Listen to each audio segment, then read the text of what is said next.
saya tunjukkan kepada Kompolnas yang mengawasi kinerja kepolisian, laboratorium forensik Bareskrim Polri itu laboratorium tidak punya harga diri, suka memanipulasi, rusak, kotor, ya, karena hasilnya berdasarkan pesanan.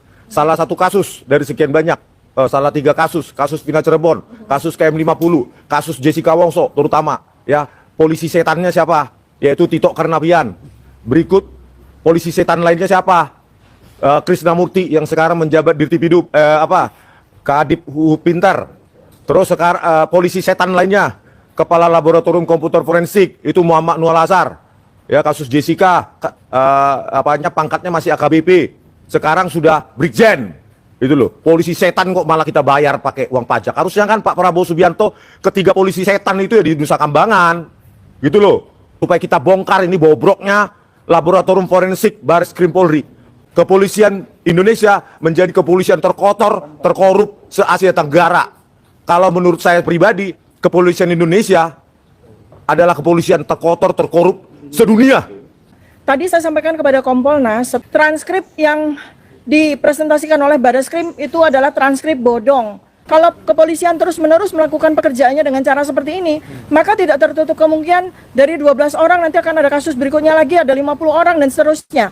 Nanti penjara akan penuh orang-orang baik, sementara orang-orang yang melakukan kebohongan dan penipuan masih berkeliaran di luar sana. Kenapa Pak Jokowi boleh diperiksa di Solo? Kalau gitu saya jalan-jalan ke Medan aja deh, periksa saya di Medan aja, kira-kira gitu gimana? Polri ini masih mengecewakan menurut saya. Resmond Sianipar, Dr. Tifa, dan tim TPUA mengadukan beberapa hal ke Kompolnas. Ada beberapa hal yang diadukan ke Kompolnas, tentunya yaitu yang berkaitan dengan dugaan ijazah palsu Jokowi. Nah, apa saja yang diadukan? Mari kita simak wawancara dan video selengkapnya.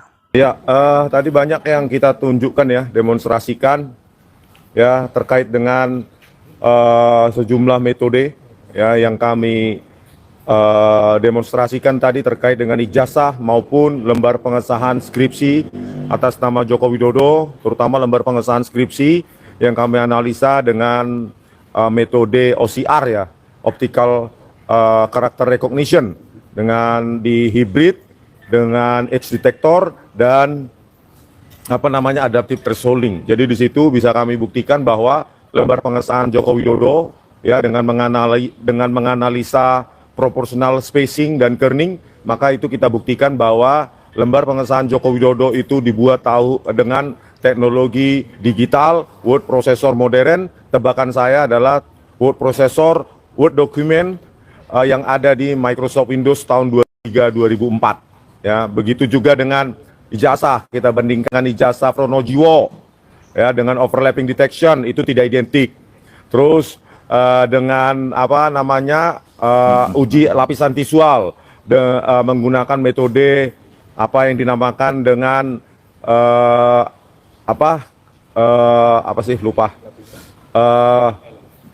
ELA juga, dan satu lagi uji lapisan visual itu menggunakan Cummins clustering ya, maklum ya banyak metodenya soalnya Cummins clustering, tetapi di dalam buku nanti setiap metode ini setiap uji-uji ini kami buktikan bukan hanya dengan satu metode, sampai 3 ya. Jadi dalam satu untuk mendapatkan kesimpulan kita uji dengan 3 metode. Itu nanti bisa dibeli lewat e-book. E-book gratis nggak Bu? E-booknya nanti modal dari e-book nanti kita pakai untuk cetak ya 500 sampai 600 halaman. Sudah hampir selesai sih ya. Terus di situ juga saya tunjukkan kepada Kompolnas yang mengawasi kinerja kepolisian yang seharusnya melaporkan langsung kepada Presiden, bukan kepada Jokowi ya. Semoga laporan aduan kami ini bukan dilaporkan kepada Jokowi di Solo karena dia sudah mantan. Harusnya aduan kami itu dilaporkan kepada Presiden Prabowo Subianto. Bahwa saya tunjukkan tadi ya laboratorium forensik Bareskrim Polri itu laboratorium tidak punya harga diri, suka memanipulasi, rusak, kotor ya karena hasilnya berdasarkan pesanan. Salah satu kasus dari sekian banyak, salah 3 kasus Vina Cirebon, kasus KM50, kasus Jessica Wongso, terutama ya polisi setannya siapa? Yaitu Tito Karnavian. Berikut polisi setan lainnya siapa? Krisnamurti yang sekarang menjabat Dirtipidum, Kadip Pintar. Terus sekarang polisi setan lainnya, Kepala Laboratorium Komputer Forensik itu Muhammad Nur Azhar. Ya, kasus Jessica pangkatnya masih AKBP. Sekarang sudah Brigjen. Itu loh, polisi setan kok malah kita bayar pakai uang pajak. Harusnya kan Pak Prabowo Subianto ketiga polisi setan itu ya di Nusa Kambangan. Gitu loh. Ya. Makanya kami meminta kepada Kompolnas untuk mendukung atau mendorong diadakannya RDP, rapat dengar pendapat, supaya kita bongkar ini bobroknya Laboratorium Forensik Bareskrim Polri. Sembari kita berikan usulan agar Laboratorium Forensik itu tidak di dalam struktur kepolisian. Dia harus di luar. Dia harus independen supaya hasilnya tidak diatur-atur sesuai dengan keinginan para jenderal-jenderalnya. Ya, karena apa? Penegakan hukum di Indonesia dimulai dari hulu, yaitu apa? Kepolisian. Hulunya kepolisian lagi, hulu dari hulu adalah laboratorium forensik. Bayangkan, kalau hasil laboratorium forensik yang sudah dimanipulasi, dipakai oleh jaksa dalam penuntutan, tidak dipakai oleh hakim dalam pertimbangan keputusannya, mau jadi apa Indonesia ini? Ya, pantas saja menurut Indeks Mundi, kepolisian Indonesia menjadi kepolisian terkotor, terkorup se-Asia Tenggara. Kalau menurut saya pribadi, kepolisian Indonesia adalah kepolisian terkotor, terkorup sedunia. Oleh karena itu Pak Prabowo Subianto, rakyat sangat berharap pada Anda untuk membenahi secepat-cepatnya, ya, secepat-cepatnya dalam tempo sesingkat-singkatnya menjelang Indonesia merdeka tanggal 17 Agustus 2025. Ya, tanggal 7 hari ini, 10 hari lagi tunjukkanlah ya bahwa Pak Prabowo Subianto adalah presiden yang merdeka. Merdeka dulu Pak dalam memilih Kapolri, Jaksa Agung, menteri-menteri yang menjadi limbah dari Jokowi. Baru kita bisa merayakan 17 Agustus. Kalau presidennya saja tidak merdeka, maka rakyatnya pasti belum merdeka. Oleh begitu aja, terima kasih.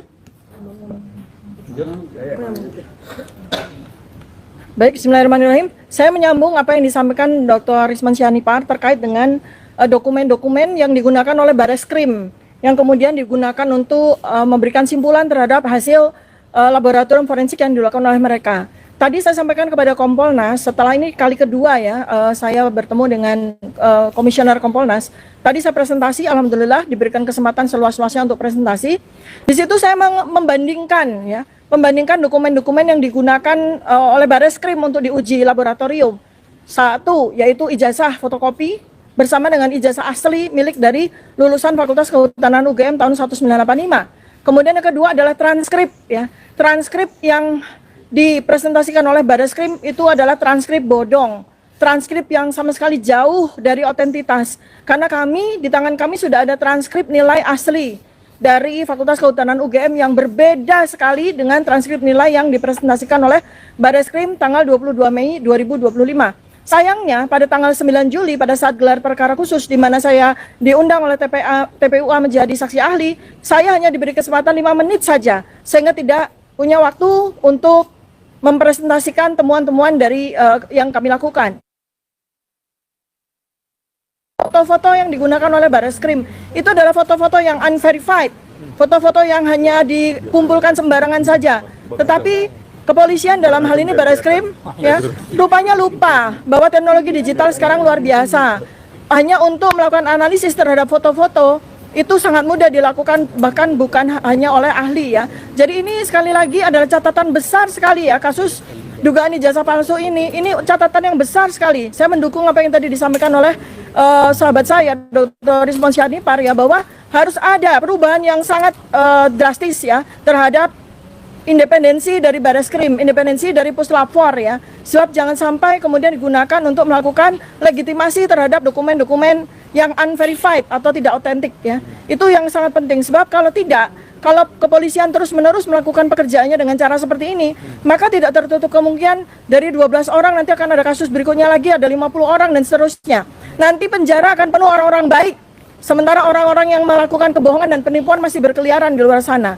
Demikian yang bisa saya sampaikan, mudah-mudahan apa yang kami akan lakukan ini bisa didengar oleh pemerintah, dalam hal ini oleh Presiden Prabowo Subianto. Terima kasih. Michael katanya. Ini Bang Rizal dulu. Michael Jackson dulu. Oke, terima kasih kepada semuanya. Ya, saya tadi sudah menyampaikan di Kompolnas ya bahwa pemanggilan kepada wartawan seperti ini tidak benar dan tidak bisa dibenarkan dan tidak boleh dibenarkan. Karena kita punya Undang-Undang Pers nomor 40 tahun 99 yang mengatur supaya kita tidak kembali ke zaman jahiliyah Orde Baru lagi, di mana pers dan wartawan tidak boleh memberitakan apa yang tidak disukai penguasa. Supaya kita tidak kembali ke zaman itu lagi, kita punya Dewan Pers. Dewan Pers itu gunanya untuk memanggil pihak-pihak terkait apabila ada ketidaksesuaian dalam pemberitaan. Ketidaksesuaian itu apa? Misalnya dibilang bajunya hitam padahal bajunya putih, kira-kira begitu. Nah, nanti akan dipertemukan dengan yang tidak terima dengan pemberitaan itu. Nah, saya baru saja mendapatkan juga surat panggilan saksi ke-1. Nah, kenapa saya duluan nih? Kebiasaan ini Polda Metro Jaya ya, memanggil wartawan duluan. Mungkin kawan-kawan di sini juga ada yang dipanggil, tapi nggak tahu sudah pada dapat apa belum. Saya dipanggil untuk tanggal 14 Agustus 2025. Nanti kita akan berkoordinasi dengan para kuasa hukum. Apa langkah selanjutnya yang terbaik? Karena kan yang di Kompolnas baru berjalan nih. Apa gara-gara kita ke Kompolnas tiba-tiba dipanggil jadi saksi? Atau apa gara-gara, apalagi nih, apa gara-gara Kapoldanya diganti, kita dipanggil jadi saksi? Ah, ya kan? Jadi kita bingung. Apa sih cara berpikirnya Polda Metro Jaya ini? Kenapa tanggal 14? Kenapa? Nah, kenapa Pak Jokowi boleh diperiksa di Solo? Kalau gitu saya jalan-jalan ke Medan aja deh, periksa saya di Medan aja, kira-kira gitu gimana? Ya, ya kan. Pak Jokowi boleh diperiksa di Solo. Lalu Prof Sofian ya, Bang Rismon ya, yang didatangi Polda Metro Jaya juga di Yogyakarta. Berarti kan Polda Metro Jaya ini punya banyak duit, punya banyak anggaran untuk jalan-jalan ke Solo, jalan-jalan ke Jogja hanya untuk memeriksa satu biji orang aja tuh. Ya kan, hanya mencari satu orang aja. Kenapa tidak periksa Kasmujo sekalian, Pak? Kenapa tidak periksa Pratikno sekalian deh tuh? Udah ada yang ngomong Pratikno di sebelah. Meskipun Pratiknonya di Jakarta setahu saya. Nah, kenapa nggak periksa Ova Emilia sekalian, Pak? Kenapa nggak periksa Ketoyan, kepala desa itu sekalian? Nah, Ibu Wening dan banyak lagi.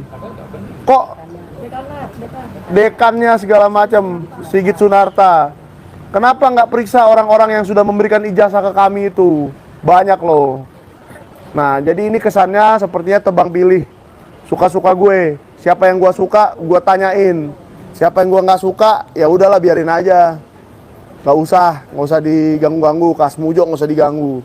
Tapi wartawan kita gangguin terus. Kita panggilin terus. Saksi, ya judulnya sih saksi. Nggak tahu nanti kalau saya udah ke sana tiba-tiba suka-suka gue jadiin tersangka misalnya seperti itu. Apakah Pak Prabowo, apakah Kompolnas, apakah semua partai politik diam saja melihat ini? Saya mau lihat juga, saya mau tahu juga. Ya kan? Amnesti dan abolisi sudah dilihat kemarin dilakukan Pak Prabowo, saya sangat apresiasi sekali itu. Itu langkah politik yang luar biasa. Tapi Polri ini masih mengecewakan menurut saya. Masih berpikir dengan caranya sendiri, dengan kotak kecil yang dia tahu sendiri, hanya segitu aja. Jadi ya terima kasih undangan untuk jadi saksi ini, panggilan untuk saksi ini. Nanti akan saya sikapi bagaimana semestinya. Terima kasih. Nah, itu tadi konferensi pers dari Resmonsia Nipar beserta tim TPUA, dan tentunya ini mengadukan ke Kompolnas itu tentunya ada hal-hal yang mendasar, tentunya seperti itu. Tidak mungkin tiba-tiba datang ke Kompolnas akan tetapi tidak punya dasar untuk hal yang diadukan, tentunya seperti itu ya teman-teman ya. Terima kasih yang sudah menonton video ini sampai selesai dan sampai ketemu di video saya berikutnya.